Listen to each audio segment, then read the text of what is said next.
That's disgusting.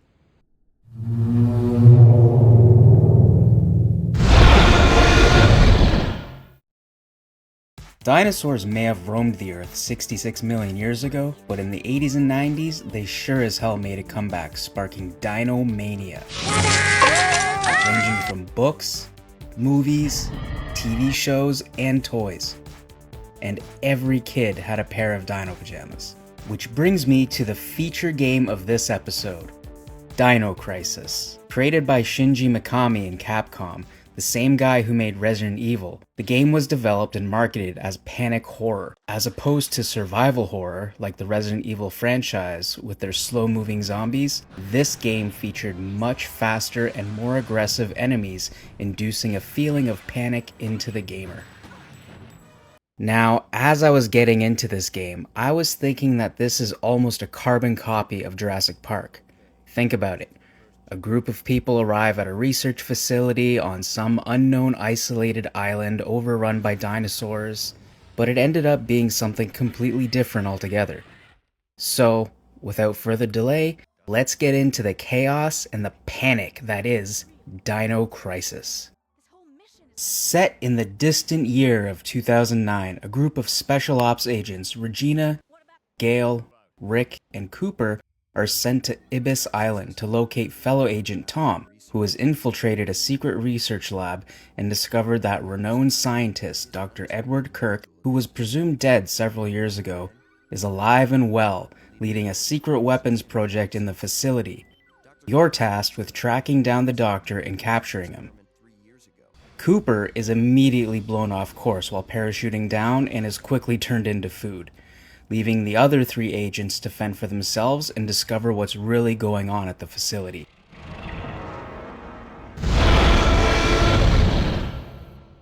Over the course of the game, we quickly discover that nearly the entire research staff and security are either missing or dead, and dinosaurs have taken over the entire island. Traversing several floors of the facility, we find memos and folders containing details and clues into what Dr. Kirk and his staff were really working on. Now, this is where I obviously started to assume that they're meddling with dinosaur DNA or something. It's the ultimate fuck around and find out. Clever girl. So Regina, the character you play as, is obviously the first one to encounter these dinosaurs. And man, when she tries to tell the crew about it, it's like it's another Tuesday for her. This woman has zero fear. What is it? Another lizard? That's no lizard. It's a dinosaur. Like, she's a complete, unemotional, apathetic schizoid. That, or she's autistic. Or it's just 1999 with terrible voice acting. Anyways, as you progress through the story, you're tasked on making decisions that affect the outcome of the ending of the game. Gale and Rick will each provide Regina with an option. If you side with Gale, you'll be forced into a more intense, action-packed path through the game, resulting in a lot more combat. If you choose Rick's path, it's generally a safer route with more puzzles to complete. Which, some of these puzzles can be a little confusing and take some time to figure out. They're not unachievable, but something like the pipe fitting puzzle, this is the only one that was really racking my brain, and I ended up looking it up online. Since this was my first playthrough, I chose the easy option and I sided with Rick all 3 times during the game to get a sense of the gameplay. However, you can flip-flop between the 2 characters for a more balanced experience. 1, 2, 3. Eventually, you'll discover one of the labs that has this weird distorted energy field, which will lead to more clues on what Dr. Kirk is working on. This is where my idea of the game changed drastically. I was no longer thinking the dinosaurs were genetically made, but maybe transported, like it's some kind of portal or something. Not long after, you'll encounter Dr. Kirk himself as he attempts to kill you, but you're saved by Gale. Kirk tells you about the energy distortion, and you learn that the experiment they're working on opened up a rift in time and space, connecting it to the past. The space was not transferred, it was exchanged. To put it in terms that even you can understand, Third energy has the ability to replace a pocket in space with one from a different time. What? Yes. I came to these conclusions following this evening's final experiment. You've seen the effects yourself. Those beasts were occupying the space this facility is located on almost 65 million years ago. Right. So that's how those dinosaurs appeared in our time. Precisely. And that is what I have done. The dinosaurs took over, killed everyone, and now it's time to escape. Gale gets injured and Kirk flees. Gale wants to hunt him down, while Rick proposes to leave him behind and get the fuck out of Dodge while they can. Seriously, you have actual dinosaurs hunting you down, and Gale wants to stick to the mission and capture Kirk. Are you that batshit crazy? I'd be so scared that I'd be shitting my pants at the first sight of one. That is one big pile of shit. I decided to choose Rick's option once again, and we bolted.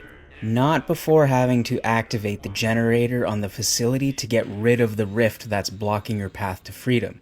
This was confusing as a mother effer. I'll get into that shortly. But once you deactivate the rift, you get to the hovercraft at the port and Rick needs to repair it before you escape.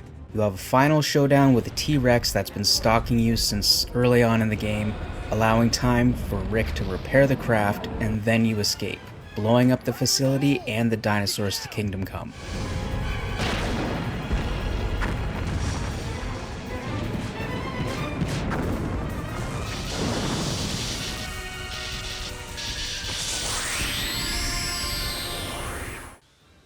That was one of 3 endings. 2 other endings are available based on making other decisions in the game, like siding with Gale rather than Rick. And that's the main story of the game. Now let's talk about the gameplay and the controls. And man, do I really have some things to say about this game. First of all, this game has tank controls. For those of you who don't know what tank controls are, it's literally like driving a tank. You have to turn your character in the direction you want them to go and press up on the D-pad to move forward, no matter what direction you're facing. Up is move forward, and pressing down makes Regina walk backwards. It was very confusing at first, and a bit of a learning curve since I've never used these kind of tank controls before, and I've always had the freedom of movement in other games. The camera is completely stationary, and will change angles as you progress through a room or down a hallway. Very rarely will the camera actually follow you as you move. This serves as a challenge on its own, as you'll enter a room or a hallway and have completely limited visibility of what's in front of you. Now, when an enemy like a raptor is near you, you can hear it.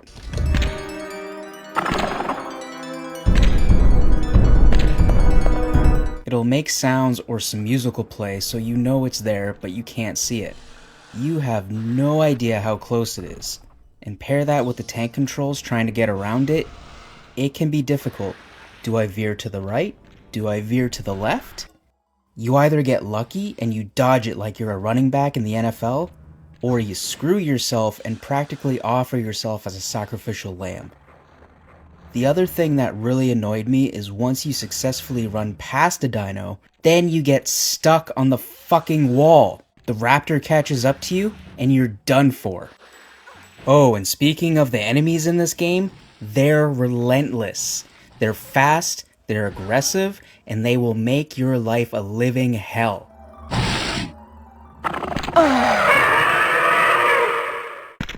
There are 4 different dinosaurs you're gonna encounter at various stages of the game, with raptors being the most prominent and will leap across the room to get to you. Then we have the Therizinosaurus, which are a little slower and built like a tank.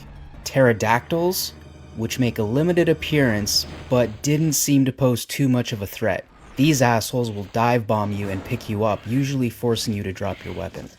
Then we have these little rat-like dinosaurs that come in swarms, and they didn't seem to attack at first. I thought they were kind of just scoping me out for a bit, until they finally start pecking away at you one by one. Additionally, there's another type of blue raptor later on in the game. These ones seem to be quite a bit faster than the regular raptors and way more aggressive. Last but not least, The T-Rex. The thing that should make you quit the game in frustration, but no. The T-Rex, once you figure out you're not actually supposed to kill it, is super easy to beat. You encounter the T-Rex a total of 5 times in the game. 2 brief encounters where you just need to either slip past it or scare it off with a couple of shots. 1 encounter where you think you're gonna battle it, only for it to get zapped and knocked unconscious for a portion of the game.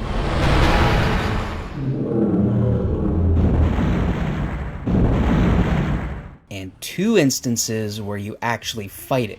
Once at the helipad after it destroys the rescue helicopter, and then the final confrontation at the port. Both of these instances, you're just biding time for Rick to work on a computer or fix the hovercraft. You literally run around in a big circle for a minute or 2, rifle off a couple of shots, then Rick tells you he's ready, and that's it. Looking back on the T-Rex battles, they were really underwhelming. Regardless, with all the enemies, no matter how easy or difficult, once they either have you in their grip or they smack you down to the ground, you're pretty much toast. I can't tell you how many times I got smacked around like a hooker giving her pimp back talk. And once you're knocked down, you're likely not getting back up. Regina's just too slow. She just lays there and takes it. You're going to die.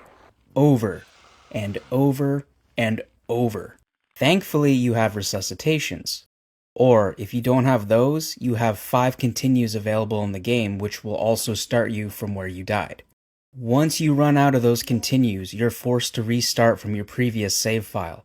In the Japanese version of the game, you're given 30 continues, which is completely unfair in comparison. Medical supplies and ammo are very scarce in this game, really feeding into the fight or flight aspect of survival.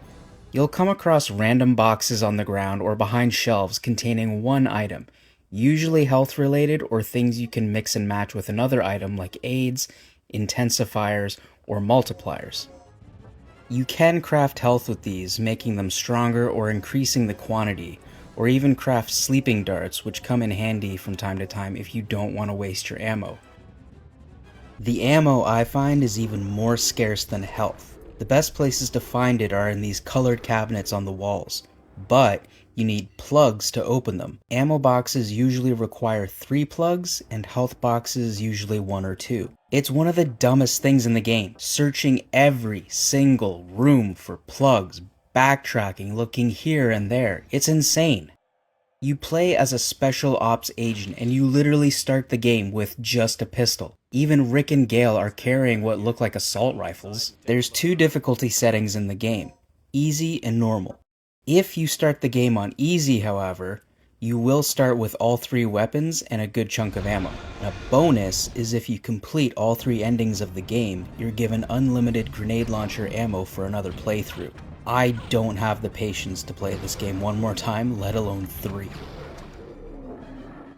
Speaking of patience, I was losing mine about 2/3 of the way through the game. This is one of the most confusing and frustrating games I've ever played. First of all, the map is absolute crap. There's no labels on any of the rooms, forcing you to memorize the names, which are only shown as you're entering them. Most of the game there's going to be an indicator on the map, like a blinking red door or a blinking red room, which is showing you where you're supposed to go next. But this doesn't always happen. There were long periods of time where I had zero friggin' idea where to go because there's no indicator on the map. This was absolutely stupid because there's so many mandatory items that you have to obtain in order to progress, like DDK cards to unlock doors, key cards for specific rooms labeled A, B, or C, ID cards from various staff members, fingerprints to make ID cards, numbers and codes left on memos and files you need to find to input here, there, and fucking everywhere.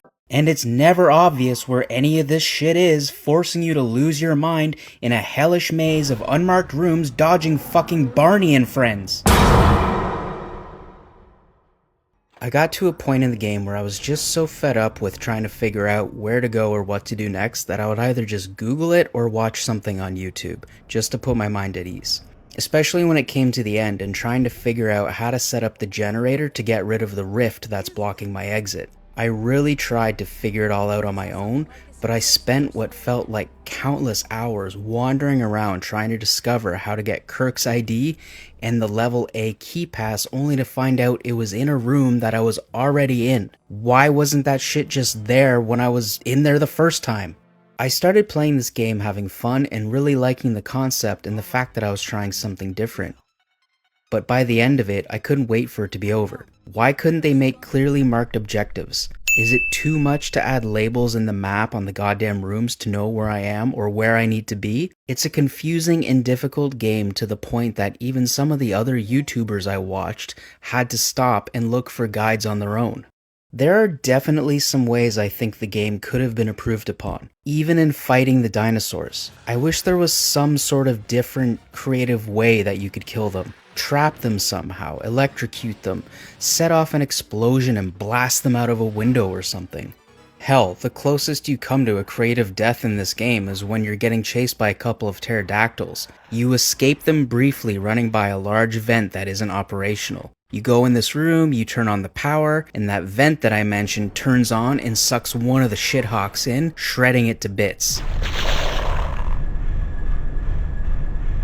It wasn't until I was re-watching the recording of that scene that I realized what had happened. For the entire game, I thought the dumbass bird kamikazed itself into the vent. I thought it was as sick of the game as I was and just wanted to end its suffering. Sadly, it was sucked in and turned to paste.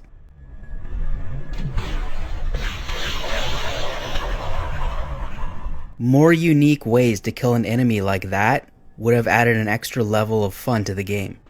It doesn't take long for the panic or the fear to wear off either. The first couple of hours I played, there were a couple times where I was actually startled by a raptor, and I could feel that little bit of fear while wandering around and encountering another raptor for the first time. Especially during these random moments where they would smash through a window or fall through a vent and attack you. That was some scary shit, man. It really put the panic in panic horror. But you get used to it, and eventually it became annoying as all hell because it would just start happening at the worst time possible, like you're really low on health, or you're just trying to get to a door or an elevator and realized it's locked, so you just wasted that time to get yourself stuck in a corner and get mauled by Yoshi. You know, I was excited to play this game, and don't get me wrong, I'm glad I did. Overall, I enjoyed the story that was being told, and I enjoyed the challenge it presented to a certain point. However, I don't think it's a game that I would choose to replay anytime soon. But I don't think it's a great game, and I don't think it's a completely terrible game either. I think it's okay, and I doubt it'll hold any kind of nostalgic value for me in the future. And I don't mean for this to be a negative review by any means, but this is just what stuck out to me as a first-time player, and I really went into this game like it's 1999 again. It really is a product of its time, and I really do think that some kind of remake with revamped controls, environments, combat system, etc. would be well received in the modern age. And I would look forward to playing that version if it ever comes to fruition. Anyways, thanks for listening to my rant and hanging around, and I hope you enjoyed this video. Feel free to leave a comment and tell me what your experience was like with this game and how you feel about it. See you in my next video.